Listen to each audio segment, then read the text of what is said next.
दोस्तों आज हम पश्चिम बंगाल के चाय के बागान यानी कि दार्जिलिंग की बात करने जा रहे हैं। आज इस वीडियो में हम जानेंगे कि हमको दार्जिलिंग कैसे पहुंचना है, दार्जिलिंग में घूमने की कौन कौन सी मुख्य जगह हैं, वह खाने पीने की क्या व्यवस्था है और दार्जिलिंग घूमने का सबसे बेस्ट टाइम कौन सा है, और साथ ही जानेंगे दार्जिलिंग के बारे में बहुत कुछ। तो बने रहिए हमारे साथ वीडियो के अंत तक और ऐसे ही वीडियोस देखने के लिए चैनल को सब्सक्राइब जरूर करें।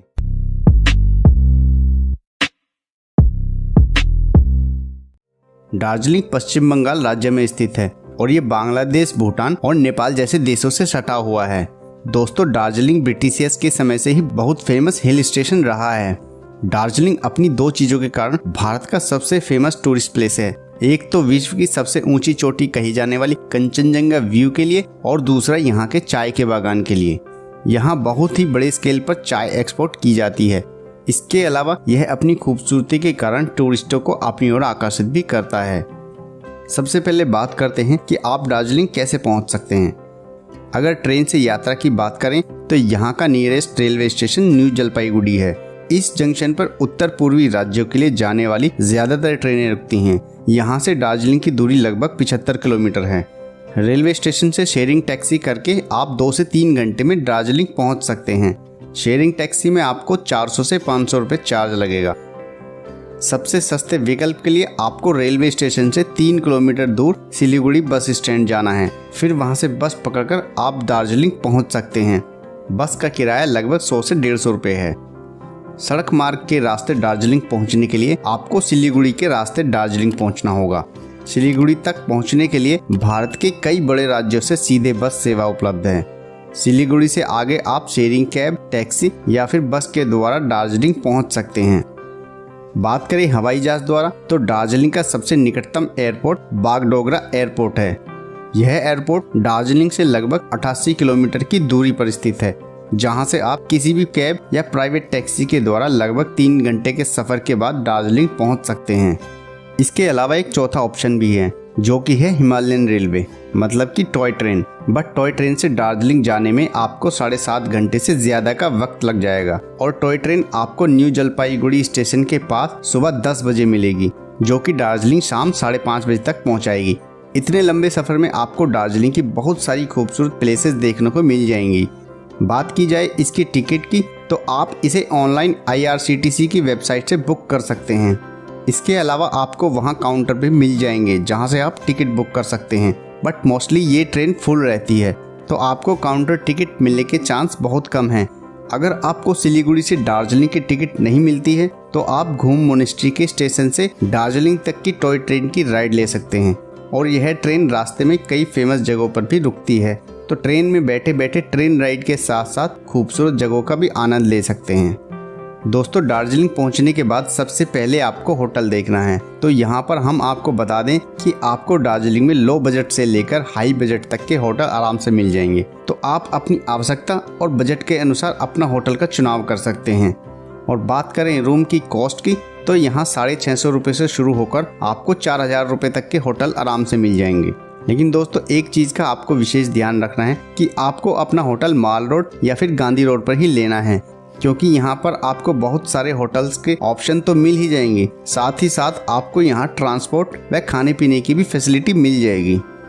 दोस्तों बात करें यहाँ पर खाने पीने की तो यहाँ खाने पीने की कोई समस्या नहीं है, क्योंकि आपको यहाँ वेज और नॉन वेज हर तरह का खाना मिल जाएगा। और बात करें यहाँ के लोकल फूड की तो दोस्तों यहाँ लोकल फूड में आपको यहाँ के रेस्टोरेंट्स और होटल्स में पश्चिम बंगाल का स्थानीय भोजन आपको मिल जाएगा। इसके अलावा देसी से लेकर विदेशी और फास्ट फूड खाना भी आप अपनी मेन्यू में रख सकते हैं।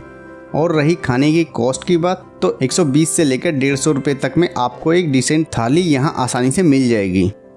दोस्तों बात करते हैं यहाँ पर घूमने की, तो घूमने के लिए आपको यहाँ पर टैक्सी हायर करनी पड़ेगी, जो कि आपको घंटाघर में मिलेगी, जो कि मॉल रोड के पास में ही है। और दोस्तों टैक्सी वाला आपसे 1000 रुपये से लेकर 1200 रुपये चार्ज करेगा और 5 से 6 किलोमीटर की रेडियस में आपको 7 से 8 टूरिस्ट प्लेसेस घुमाएगा और शाम को वापस आपको मॉल रोड ड्रॉप कर देगा। तब वहां से आप मॉल रोड की मार्केट को भी घूम सकते हैं और वहां शॉपिंग भी कर सकते हैं।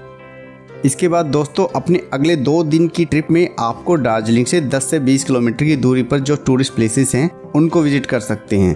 दार्जिलिंग में घूमने के लिए आप प्राइवेट टैक्सी या फिर शेयरिंग टैक्सी बुक कर सकते हैं, यहाँ पर एक बात आपको बता दें कि पूरे दार्जिलिंग टूर पर आप 2 से 3 दिनों के लिए पहले दिन ही टैक्सी बुक कर लें, जिससे आपको टैक्सी का सभी दिनों का किराया काफ़ी सस्ता पड़ जाएगा। तो आइए जानते हैं दार्जिलिंग में कहाँ कहाँ घूमना चाहिए और कौन कौन से प्लेसेस को अपनी ट्रिप में कवर करने चाहिए। नंबर 1, टाइगर हिल। दार्जिलिंग से 13 किलोमीटर दूर स्थित यह पहाड़ की चोटी दार्जिलिंग के कंचनजंगा के बाद सबसे ऊंची चोटी है। इस हिल से आप पूरे दार्जिलिंग का खूबसूरत नज़ारा देख सकते हैं। इस जगह को दार्जिलिंग का सबसे खूबसूरत टूरिस्ट प्लेसेस भी कहा जाता है, क्योंकि यहाँ का सनराइज का सीन बहुत ही खूबसूरत दिखाई देता है। सनराइज का खूबसूरत नज़ारा देखने के लिए पर्यटक सुबह ही वहाँ पहुँच जाते हैं। सूरज की पहली किरण जब कंचनजंगा की चोटियों पर पड़ती है तो चोटियों का रंग बदलकर गुलाबी और ऑरेंज नजर आता है। इस अद्भुत नज़ारे को देखने के लिए ही यहाँ टूरिस्ट आते हैं और इस दृश्य का आनंद उठाते हैं। Number 2, Batasia loop. Batasia loop Darjeeling में स्थित एक विशाल रेलवे ट्रैक लूप है। यहाँ पहाड़ों के घुमावदार रास्तों को काटकर टॉय ट्रेन की लाइन बिछाई गई है। इस स्थान को एक सुंदर बाग की तरह भी बनाया गया है। इसके बगीचे में पौधों की दुर्लभ प्रजातियां आपको देखने को मिल जाएंगी। बतासिया लूप के बीच में गोरखा सैनिकों की याद में बनाया गया गोरखा वार मेमोरियल है। टॉय ट्रेन भी यात्रा के दौरान इस स्थान पर रुकती है, जिससे आप शहीदों के इस स्मारक को अच्छी तरह देख सकते हैं। Number 3, rock garden.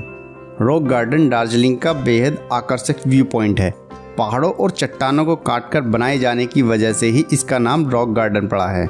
यहाँ पर एक वाटरफॉल भी है जो इस जगह के और भी आकर्षित बनाता है। नंबर 4, घूम मोनेस्ट्री। घूम मोनेस्ट्री शहर से केवल 8 किलोमीटर की दूरी पर स्थित है। यहाँ बौद्धों का प्राचीन मठ है। घूम का रेलवे स्टेशन दुनिया का सबसे ऊंचा रेलवे स्टेशन है, इसलिए यह टूरिस्ट प्लेस दुनिया भर में प्रसिद्ध है। नंबर 5, ऑब्जर्वेटरी हिल। दार्जिलिंग की मशहूर ऑब्जर्वेटरी हिल मॉल रोड के पास ही स्थित है। यह स्थान तिब्बती स्मारक और महाकाल मंदिर के लिए प्रसिद्ध है, तो अपने दार्जिलिंग के ट्रिप में इस स्थान को शामिल करना बिल्कुल ना भूलें। Number 6, Japanese temple.